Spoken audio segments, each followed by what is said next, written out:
बिस्मिल्लाहिर्रहमानिर्रहीम।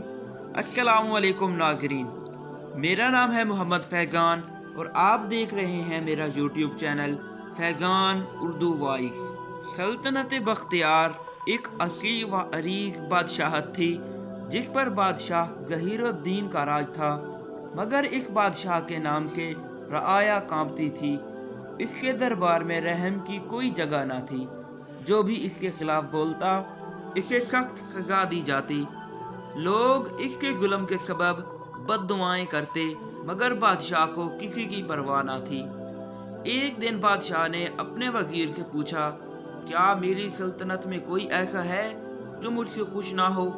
वजीर ने हिचकिचाते हुए कहा, जहाँ पना रआया खौफ ज़दा तो है मगर खुश शायद नहीं।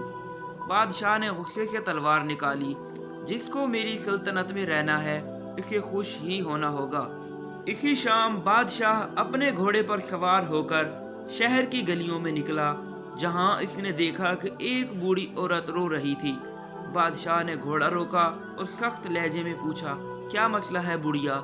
बूढ़ी औरत ने बगैर डरे कहा, बादशाह तुम्हारा जुल्म जमीन को हिला रहा है। मेरे बेटे को सिर्फ इसलिए कत्ल कर दिया गया कि इसने तुम्हारे टैक्स के खिलाफ आवाज उठाई। मैं तुम्हें बद्दुआ देती हूँ कि तुम पर भी ऐसा वक्त आए जब तुम बेबस हो जाओ। बादशाह हंसा और चल दिया, मगर वो अल्फाज इसके दिल में कहीं न कहीं घर कर गए। चंद दिन बाद बादशाह सख्त बीमार पड़ गया। सल्तनत के तमाम तबीब बुलाए गए, मगर कोई इलाज कारगर ना हुआ।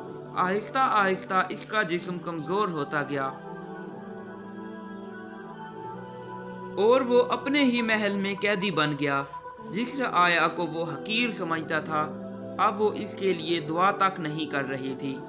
एक रात इसने ख्वाब में देखा कि वो एक सुनसान सहरा में तन्हा खड़ा है और वही बूढ़ी औरत सामने आकर कहती है, अब तुम्हें मालूम हुआ कि बेबसी क्या होती है। अगर रआया की दुआएं तुम्हारे साथ होती तो शायद तुम आज इस हाल में ना होते।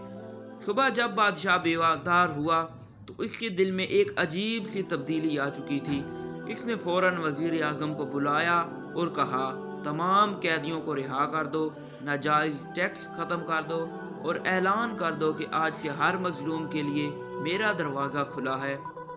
वजीर हैरान रह गया, मगर हुक्म की तामील की। बादशाह खुद रआया के दरमियान गया, लोगों के मसाइल सुने और पहली बार इनकी आंखों में खौफ के बजाय उम्मीद की रोशनी देखी। बूढ़ी औरत को महल बुलाया गया।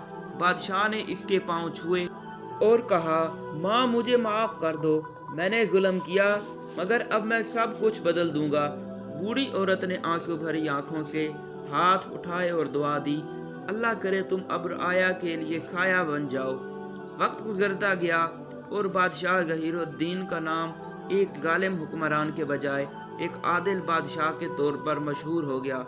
इसके इंसाफ और रहम ऐसा था कि इसकी सल्तनत में अमन आ गया। कहते हैं कि जब वो दुनिया से रुखसत हुआ तो लोगों ने इसके लिए वही दुआ की थी जो कभी इसके खिलाफ बद्दुआ किए जाते थे। हुकूमत तलवार से कायम हो सकती है, मगर दिलों पर हुक्मरानी सिर्फ इंसाफ से मुमकिन है।